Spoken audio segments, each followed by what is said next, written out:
बोल जयकारा बोल मेरे श्री गुरु महाराज की जय। नंगली निवासी भगवान की जय। सतगुरु प्रेमियों, आज का हमारा विषय है सच्चा मित्र कौन है। इस दुनिया में कौन है जो हमारा दोनों जहां में हमारा साथ देता है। इस विषय में संतों ने क्या फरमाया है, आइए संतों के वचनों को सुनते हैं। संतों के वचन है, गनीमत सुमर सोहबते दोस्ता कि गुल पंच रोजस्त दर बोस्ता। अर्थात दुर्लभ जान सच्चे मित्रों की संगत को, क्योंकि यह शरीर रूपी फूल दुनिया रूपी बाग में केवल 5 रोज का मेहमान है। यह एक फकीर का वचन है और जो विचारने योग्य है। दोस्त कहते हैं मित्र को, फकीर कहता है इस अल्प जीवन में सच्चे मित्रों की संगत दुर्लभ समझनी चाहिए, क्योंकि न जाने यह शरीर किस समय छूट जाए। किंतु प्रश्न यह है कि इस संसार में सच्चा मित्र कौन है। इसका उत्तर गुरुवाणी में भी दिया गया है। गुरुवाणी में शब्द दिया गया है, जिना दिस दड़िया दुर्मति वंजे मित्र असाडे सोई हऊ ढूंढे दी जगू सबाइया जन नानक विरले कोई। इस शब्द में सच्चे मित्र की पहचान बताई गई है कि जिसके दर्शन पाने से और जिसकी संगत करने से मनुष्य की खोटी मति अर्थात मलिन बुद्धि शुद्ध हो जाए, वही सच्चा मित्र है। अब इस शब्द की रोशनी में हमको इस संसार में सच्चे मित्र की पहचान करनी चाहिए कि सच्चा मित्र कौन है। यहाँ पर मित्र से अभिप्राय रूह की मित्रता से है, शारीरिक मित्रता से नहीं है।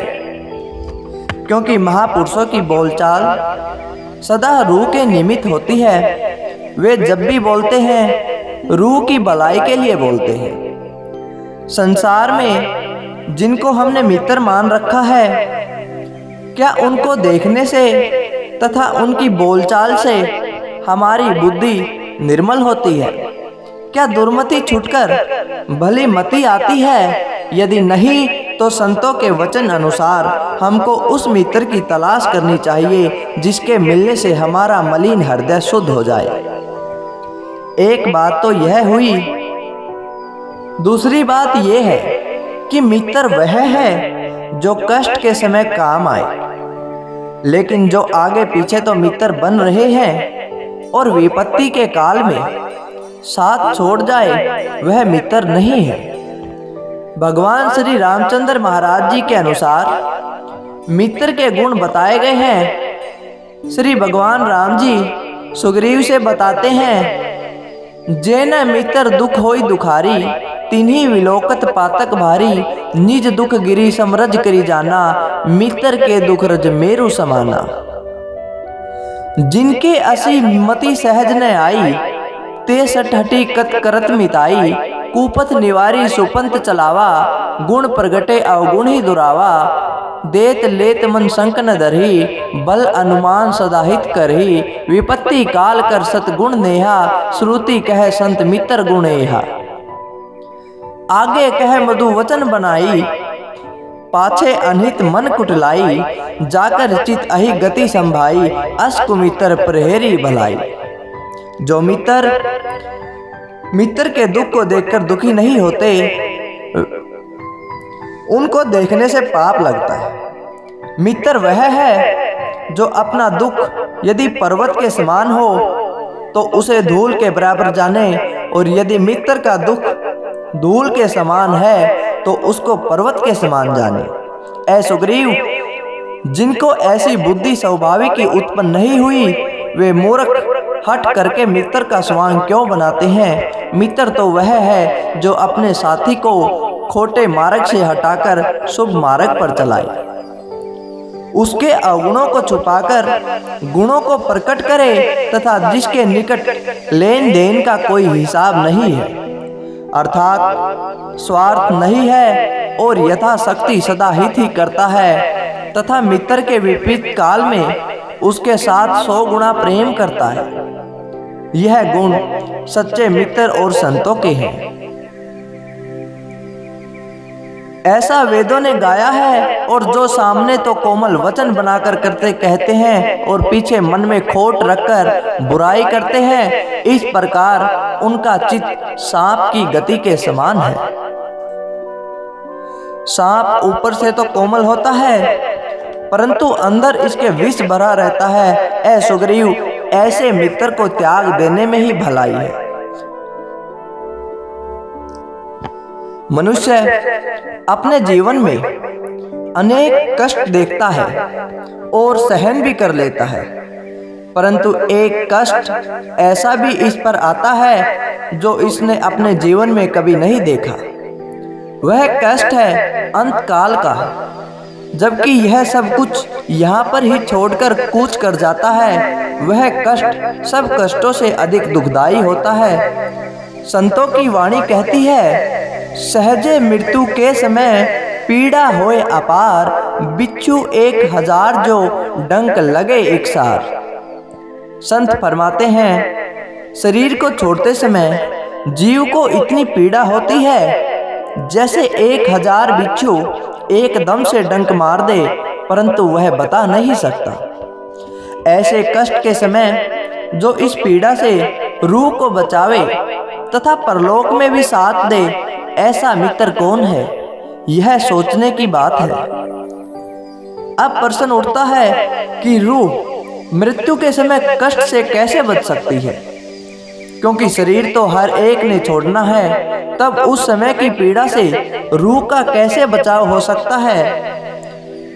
इसका उत्तर संतों ने इस प्रकार दिया कि जैसे बिल्ली उसी मुख से चूहे को पकड़ती है और उसी मुख से अपने बच्चे को उठाकर एक जगह से दूसरी जगह पर ले जाती है, परंतु बच्चे के साथ तो उसके मुंह के दांत वैसे नहीं होते जैसे चूहे को पकड़ते समय बना लेती है। चूहे को तो वह मुंह में पकड़कर हलाक कर देती है, परंतु बच्चे को उसी मुंह से फूल की भांति उठाती है। इसी प्रकार मौत है। मौत एक बिल्ली के समान है जो पापियों को तो चूहे की भांति पकड़ती है, परंतु भक्तों को अपने बच्चों की तरह फूल की न्याय उठाकर ले जाती है। इसलिए सत्पुरुषों का यह उपदेश होता है कि ए भाई, तुम इस जगत में रोते हुए आए, परंतु अब ऐसी करनी करो कि मृत्यु के समय कष्ट का भय नहीं रहे और संसार से जाते हुए हंसते खेलते खुशी के साथ जाओ। किसी ने कहा है, जब तुम जग में आए थे जग हंसा तुम रोए, ऐसी करनी कर चलो तुम हंसो जग रोए। कबीर जी का वचन है, कबीर संत मुए किया रोइए जो अपनी मुंह गिरी जाए, रोवे उस आकत बाप रे जो हाटे हाट बिकाए। हाटे हाट से मतलब यह है कि साकत अर्थात खोटा पुरुष। खोटा पुरुष मरने के बाद किसी योनि में और कभी किसी योनि में चक्कर काटता रहता है। संतों का वचन है, कौन कहता है कि प्रेमी मर गए, कैद से छूटे वो अपने घर गए। वतन अपने के जाने को उदासी मन हमारा है, रहे परदेश में कब तक कि आखिर घर प्यारा है। वहाँ भी खेस सारे हैं जो आगे जा उतारे हैं, हम भी चालन हारे हैं अजल ने आ पुकारा है।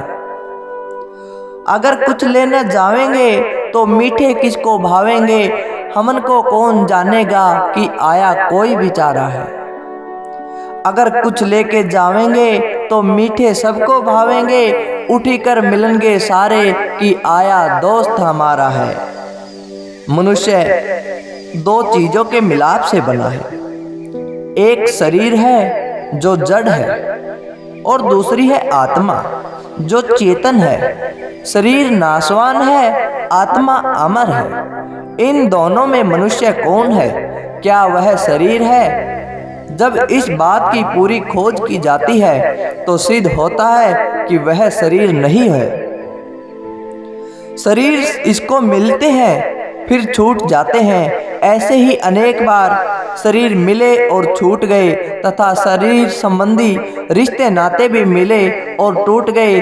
इसलिए जब शरीर ही साथी नहीं तो शरीर के संबंधी कैसे साथी बन सकते हैं। मनुष्य वास्तव में आत्मा है, इसको संत रूह भी कहते हैं। इसलिए अगर कोई रूह का साथी हो सकता है तो उसको तो सच्चा मित्र कहना ठीक है, लेकिन अगर शरीर के होते हुए कोई साथी है और शरीर के छूट जाने पर साथ नहीं दे सकता तो उसको सच्चा मित्र कहना उचित नहीं है। अब विचार करना चाहिए कि मनुष्य का सच्चा मित्र कौन है, जिसके मिलने से मनुष्य अपनी वास्तविकता को जान सके। स्पष्ट है कि ऐसा मित्र संतों के सिवाय दूसरा कोई हो नहीं सकता। संत जीव के सच्चे मित्र हैं, परंतु ऐसे मित्र संसार में बहुत नहीं विरले हैं। आगे किसी ने कहा है, परमात्म से आत्मा जुदा रहे बहुकाल, सुंदर मेला कर दिया सतगुरु मेरे दयाल। सुंदर सतगुरु है सही, सुंदर शिक्षा दीन, सुंदर वचन सुनाई के सुंदर सुंदर कीन। सुंदर सतगुरु आपते किया अनुग्रह आए, मोह निशा में सोते हमको लिया जगाए। सुंदर सतगुरु सारिखा को नहीं उदार, ज्ञान खजीना खोलिया सदा अटूट भंडार। परमेश्वर और परम गुरु दोनों एक समान, सुंदर कहत विशेष यह गुरु ते पावे ज्ञान। सुंदर सतगुरु मेहर करी निकट बताया राम, जहाँ तहाँ भटकत फिरे काहे को बेकाम। सुंदर सतगुरु ब्रह्म में पर शिष की चम दृष्टि, सूदी और न देखी देखे दर्पण पुष्टि।